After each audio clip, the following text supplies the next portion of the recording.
Hello students, in the last video we have discussed about the first part of chapter 1 that was chemical equations and reactions.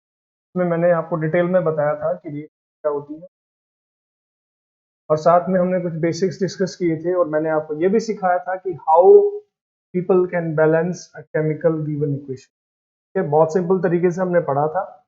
आज हम पढ़ेंगे types of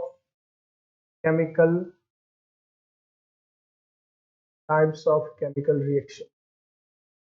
ये हमें आज पढ़ना है।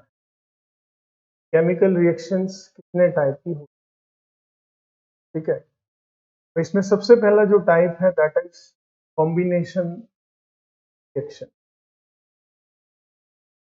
कॉम्बिनेशन, जैसा कि आपको इसमें नाम से ही लग रहा है, इसमें कुछ चीजें कंबाइन होकर कोई नया प्रोडक्ट बनेगा। Meaning thereby, let us take a very nice example. Suppose we have two reactants A plus B, okay, और इन दोनों के कंबाइन होने से एक नया प्रोडक्ट बनता है C।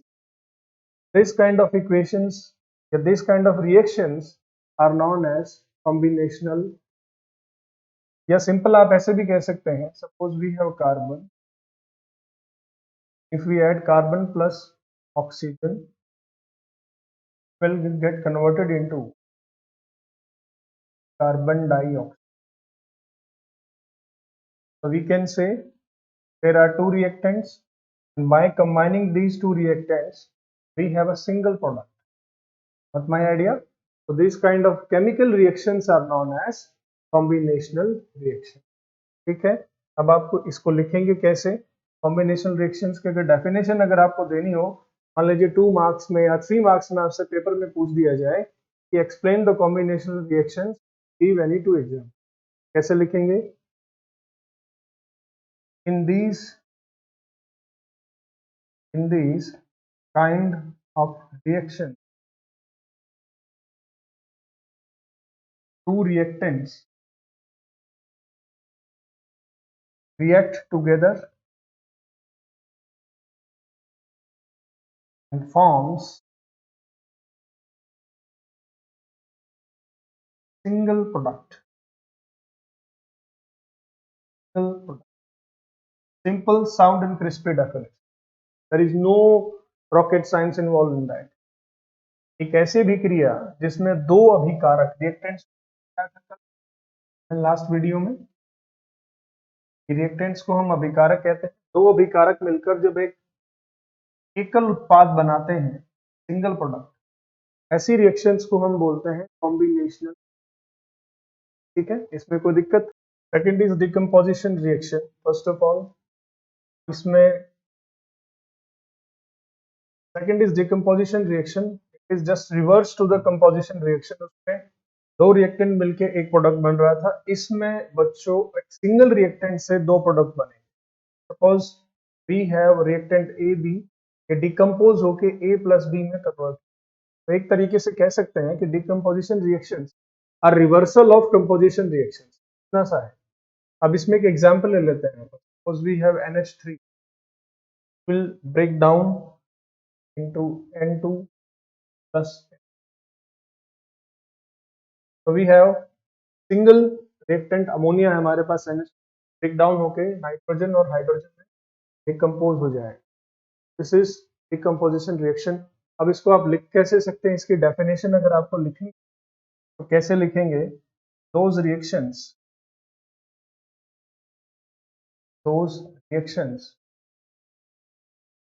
in which a single reactant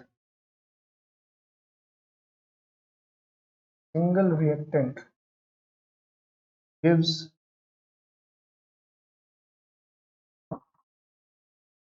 more than one product, उसको हम बोलते हैं डिकम्पोजिशन। इसी इक्वेशन का एक वेरिएंट और है। बहुत सारी रिएक्शंस ऐसी हैं which are based on the temperature. कुछ डिकम्पोजिशन रिएक्शंस हैं जो टेम्परेचर की वजह से पूरी होती हैं। ऐसी इक्वेशंस को हम बोलते हैं thermal decomposition. Thermal decomposition reaction. हालांकि ये कोई वेरिएंट नहीं है, बट मेरे दिमाग में है ये चीज, और कई बार आपसे पूछ देता है what do mean by thermal decomposition reaction, फिर आपको क्या जवाब देना है, ज्यादा घबराने की जरूरत नहीं। पहली बात तो डिकम्पोजिशन जो है because of heat take place करे, we have reactant AD, heat की वजह से it will get converted into products. ऐसी एक एग्जांपल के लिए हम क्या ले सकते हैं, कैल्शियम कार्बोनेट, जब आप इसको हीट करते हैं it will get converted KO plus C। What is CaO? It is lime, is quick lime, चूना बोलते हैं। Okay, this is calcium carbonate.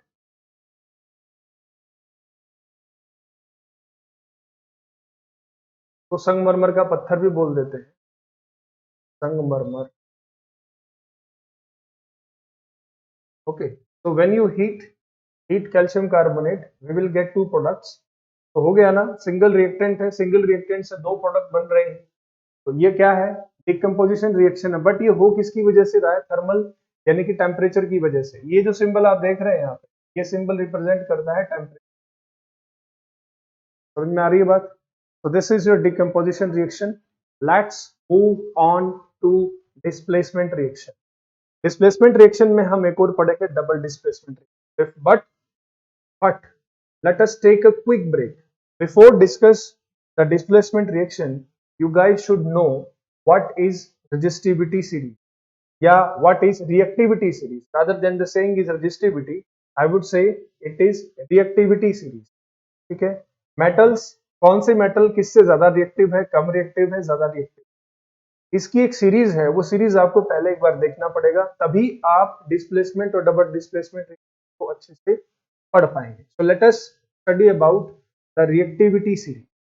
Reactivity series, we have number of metals and non-metals, and A stands for what? A stands for, बताइए, potassium,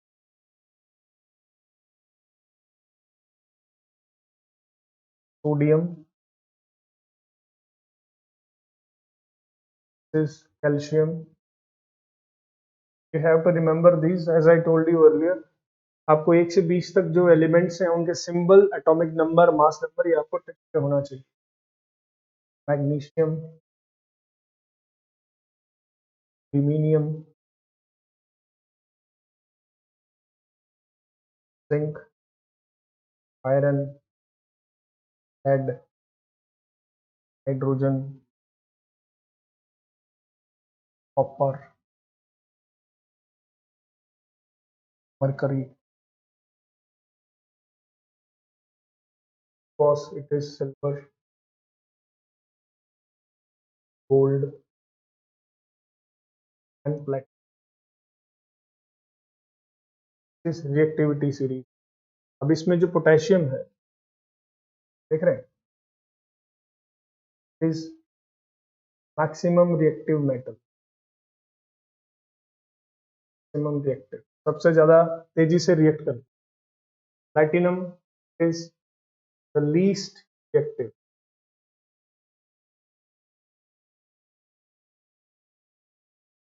अब बच्चों इनका मतलब क्या है, आप ध्यान से समझना। जितने भी हम डायमंड ज्वेलरी जो हमारी बनती है, वो या तो सिल्वर की होती है, डायमंड की होती है, गोल्ड की होती है, प्लैटिनम। प्लैटिनम को व्हाइट गोल्ड भी कहा जाता है। कभी आपने सोचा है कि जो आभूषण जो महिलाएं पहनती हैं या हाथ में जो रिंग्स आप डालते हैं, ये आयरन की क्यों नहीं होती? क्योंकि बेटा आयरन रिएक्टिव मेटल है, वो जल्दी रिएक्ट कर लेता है एनवायरमेंट की मॉइस्चर और ऑक्सीजन के साथ, और उसका डिकम्पोजिशन शुरू हो जाता है। लेकिन गोल्ड, सिल्वर, गोल्ड और प्लेटिनम, ये तीनों स्टेबल मेटल है कंपैरेटिवली, ये रिएक्शन नहीं करती है, लेकिन कुछ अलग कंटेंट के साथ करती हैं, अलग मटेरियल्स के साथ करती है। एक बार इजिया के साथ करती है, बताऊंगा आने वाली क्लासेस में। नेक्स्ट चैप्टर जब हम पढ़ेंगे एसिड बेस एंड सॉल्ट, उसमें बताऊंगा कि गोल्ड किसके साथ रिएक्शन करता है। ठीक है, तो इस वजह से पोटेशियम जो है it is the maximum reactive metal and platinum is the least reactive metal. अभी हम पढ़ेंगे डिस्प्लेसमेंट और डबल डिस्प्लेसमेंट रिएक्शंस, वहां पर ये टेबल हमारे काम है। आप इसको ऐसे समझ सकते हैं, दिस इज आपका ये सबसे मैक्सिमम रिएक्टिव है, ये मिनिमम रिएक्टिव। तो अगर पूछ भी दे कि what do you mean by reactivity series, तो रिएक्टिविटी सीरीज किसे कहते हैं, इसकी क्या डेफिनेशन है, इसको आप लिख सकते हैं, कोई दिक्कत नहीं है। रिएक्टिविटी सीरीज क्या है? The arrangement of metals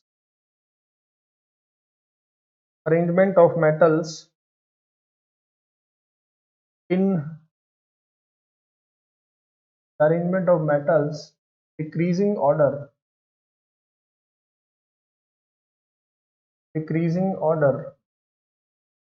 of their reactivity। मतलब मेटल्स का एक अरेंजमेंट है जिसमें उनकी रिएक्टिविटी जो होती है वो इंक्रीजिंग ऑर्डर में अरेंज करते हैं, उसी को हम रिएक्टिविटी सीरीज बोलते हैं। बहुत सिंपल है, ये देखिए सबसे मैक्सिमम ये है। लाइकवाइज इनकी रिएक्टिविटी डिक्रीज होती चली। So without losing any time, without wasting any time, let us move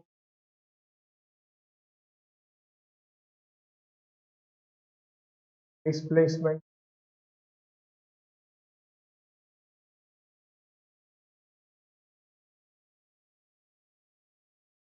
displacement reaction में आपको एक रिएक्टेंट दिए होते हैं, सपोज ए बी प्लस सी, ये आपके रिएक्टेंट्स हैं हमारे। They will get displaced like this, A D plus. इसका एक एग्जांपल ले लेते हैं हम, बड़ा सिंपल सा एग्जांपल है। Zn plus CuSO4, Zn stands for zinc, CuSO4 is copper sulfate। अब यहाँ आइए, इस सीरीज में देखिए जिंक कहाँ है? ये रहा। कॉपर कहाँ है? ये रहा। तो जिंक से ज्यादा रिएक्टिव कौन है? कॉपर। यानी कि कॉपर कम रिएक्टिव है जिंक से, जिंक ज्यादा रिएक्टिव। इसमें होगा क्या? As a result zinc reaction कर लेगा और बन जाएगा जिंक सल्फेट। यहाँ पे हुआ क्या है? जिंक ने रिप्लेस कर दिया है कॉपर के, पहले यहाँ पे कॉपर था, कॉपर सल्फेट। अब क्योंकि जिंक ज्यादा रिएक्टिव है अकॉर्डिंग टू दिस टेबल, ध्यान से देखिए, जिंक यहाँ है, कॉपर यहाँ है, तो कॉपर लेट रिएक्शन करता है, जिंक जल्दी रिएक्शन करता है। This is known as displacement. ठीक है। Next is Pb plus FeSO4, this is ferrous sulphate lead. अब देखते हैं दोनों में क्या रिएक्शन होगा। अब इसके अकॉर्डिंग देखिए साहब, Pb कहाँ है? ये रहा लेड। आयरन कहाँ है? आयरन ये रहा इसके जस्ट ऊपर। तो जाहिर सी बात है बच्चों, आयरन ज्यादा रिएक्टिव है एज कंपेयर टू। आयरन क्या है आपका? More reactive. और लेड क्या है? Least reactive. तो आपको एक चीज पता है कि जो ज्यादा पावरफुल होता है वो कम वाले को रिप्लेस करता है। अब साहब इसमें आयरन इसको तो रिप्लेस कैसे करे, क्योंकि तो पहले ही आपका इंडिपेंडेंट स्टेज में है, पहले ही आपका बिल्कुल स्वतंत्र अवस्था में है। यहाँ पे कोई रिएक्शन होगी? नो रिएक्शन, रिएक्शन नहीं।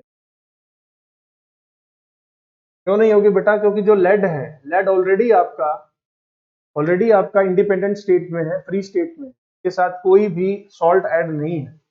बट आयरन है, आयरन इसके साथ सल्फेट आपका जुड़ा हुआ है, बट आयरन किसके साथ रिएक्शन करेगा? ये ऑलरेडी इससे ज्यादा रिएक्टिव है, रिएक्शन कर सकता था अगर यहाँ पे PbSO4 होता, फिर ये रिएक्शन कर सकता, बट यहाँ पर लेड आपका बिल्कुल इंडिपेंडेंट फॉर्म। तो इस केस में यहाँ पर कोई रिएक्शन नहीं होगा। Next we have double displacement. Let us understand double displacement reaction, help of an example, then you will get to know what I am trying to say. This is silver nitrate plus ACl sodium chloride. अब इन दोनों का reaction होगा तो क्या? ध्यान से पहली बात तो ये समझना है, सोडियम कहाँ है? ये रहा। Sodium is the more reactive, sodium more reactive है, रिएक्टिविटी सीरीज का इस्तेमाल होगा। अब as is what? Silver. Silver क्या है? Least reactive. तो जाहिर सी बात है ज्यादातर रिएक्शन कौन करेगी? सोडियम रिएक्ट करेगा किसके साथ? इस, और यहां से सिल्वर को क्या कर देगा? डिस्प्लेस कर देगा। कैसे? देखिए ध्यान से। अब आप यहां कह सकते हैं this is chloride. Now look very carefully, sodium more reactive, silver least reactive. तो from this side sodium replace कर देगा सिल्वर को और उसकी जगह खुद आ जाएगा, और this will become what is known as silver chloride. और यहाँ पर नाइट्रेट्स के साथ पहले आपका सिल्वर था, वहां पर यानी कि जो मोर रिएक्टिव मेटल है वो लीस्ट रिएक्टिव को रिप्लेस कर देगा, डिस्प्लेस कर देगा। तो दो मेटल्स यहाँ पर डिस्प्लेस हो रही है, that's why it is double displace. लेकिन इतना आसान नहीं है इसको समझना, आपको थोड़ा सा और समझना पड़ेगा। कैसे? NaCl, जब NaCl ब्रेक डाउन होता है तो it will get converted into ion Na plus Cl minus, समझे? और वैसे ही अगर आप सिल्वर नाइट्रेट को अगर ब्रोक डाउन करोगे, will again also converted Ag plus और 3। अब सवाल यहाँ पर समझने वाला ये है कि ये आयंस क्या है। आयंस बेसिकली बच्चों दो टाइप के होते हैं, first is cation and anion. Cations क्या होते हैं? कैटायन कटा, कटा हुआ, प्लस का सिंबल। तो कैटायंस के ऊपर पॉजिटिव चार्ज होता है, एनायंस के ऊपर नेगेटिव चार्ज, ये समझ लीजिए। यानी कि कोई भी सॉल्ट जब डिकम्पोज होता है वाटर में तो वो आयंस में कन्वर्ट हो जाता है। और डबल डिस्प्लेसमेंट रिएक्शन में होता क्या है? Double displacement reaction takes place करती है आयंस के ट्रांसफर की वजह से, एक्चुअल में अगर देखा जाए। ठीक है, चलिए इसकी डेफिनेशन लिखते हैं, इसकी डेफिनेशन से आपको समझ में आ जाएगा। The reaction in which two reactants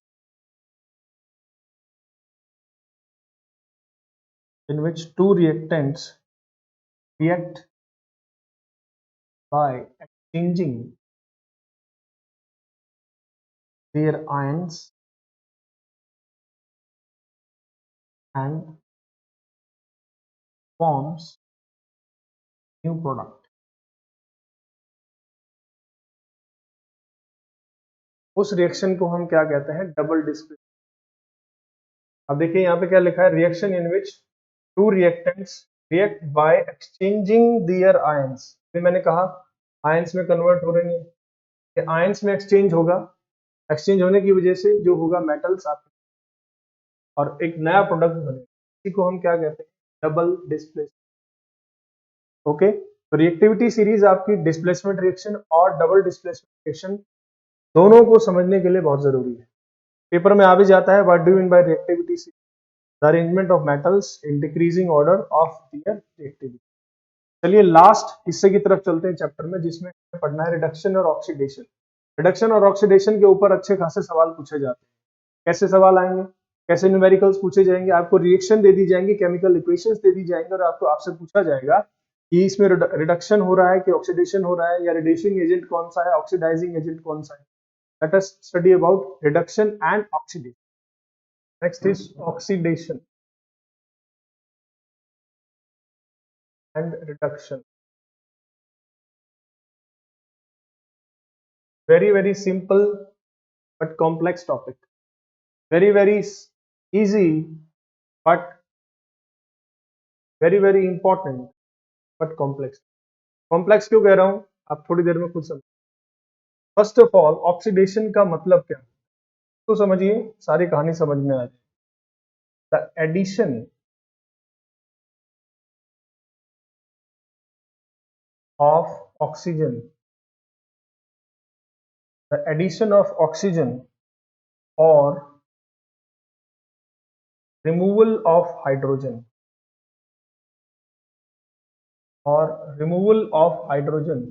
known as simple known as oxy।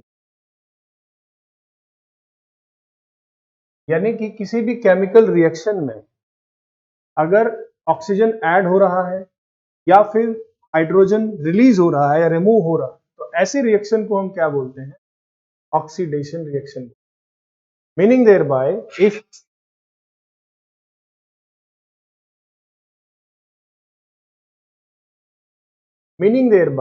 if in any chemical change, if there is oxygen is getting added or hydrogen is getting removed, in that case we can say that process is oxidation। Let us take an example of it. We have carbon plus what we will have CO. In this case क्या हो रहा है यहाँ पे, addition of oxygen, तो क्या बोलेंगे, oxidation. तो दिक्कत बिल्कुल सही। Let us take another example of it, removal of hydrogen. In that case, we can take an example, zinc plus H2SO4. Now what it will be? ZnSO4 plus. In this case, what is happening?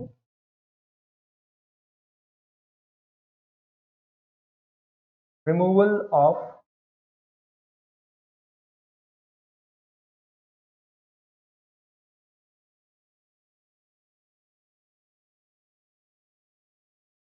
and of course removal of hydrogen is also known.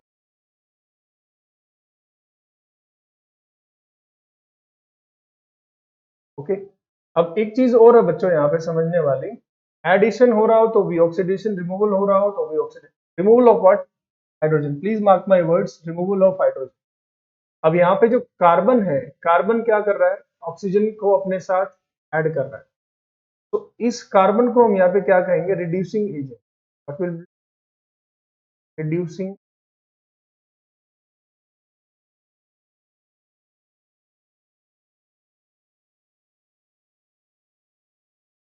मतलब क्या है, जब carbon के साथ oxygen mix होगा तो oxygen क्या करेगी, कार्बन को रिड्यूस कर। दैट इज वाई आपको इक्वेशन दे दी जाएगी और पूछा जाएगा कि ऑक्सीडेशन है, रिडक्शन है, क्या है। सबसे पहले आपको ये देखना है, in that equation if oxygen is getting added with someone or hydrogen is getting removed from someone, that is oxidation. Secondly, they will ask you what is the reducing agent in the given chemical reaction. Simple, oxygen carbon को reduce करेगी, जाहिर सी बात है carbon क्या है, carbon is in this equation. यहाँ आइए, यहाँ पे आपका Zn प्लस SO4 दोनों चीज आपस में ऐड हो रही है, ऑक्सीजन ऐड हो रही है, तो यहाँ पे आपका रिड्यूसिंग एजेंट क्या है, clear? So this is oxidation. Let us move on to reduction. Now reducing agent की मैंने अभी बात की, इसको एक बार देख लेते हैं डेफिनेशन वाइज, क्योंकि तो आप लोग को पेपर में डेफिनेशन लिखना है तभी मार्क्स मिलेंगे। रिड्यूसिंग एजेंट क्या है, the substance which undergoes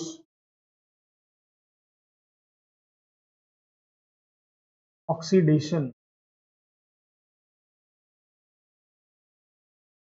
known as reducing agent।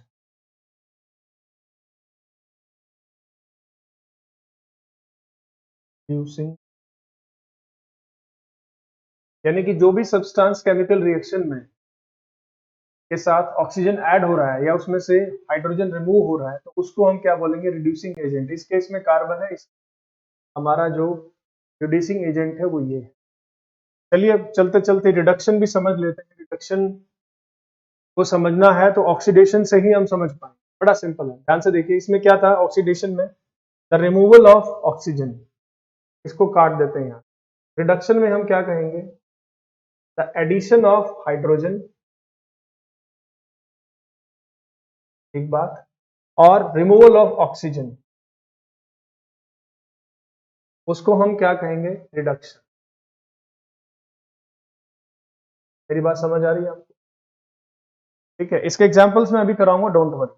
और रिड्यूसिंग एजेंट की जगह यहां पर एक नई चीज आएगी जिसको बोलेंगे oxidation, oxidizing agent,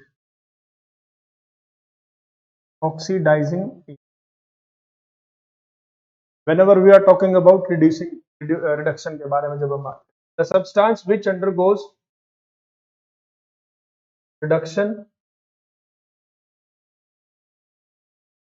is known as oxidizing agent। okay, so this is oxidation and reduction। इसको एक्सप्लेन करने के लिए we will talk about some examples, कुछ examples हम डिस्कस करेंगे, उसके बाद आई एम श्योर आपको ये टॉपिक आसानी से समझ में आए। Let's move for discussion for some example.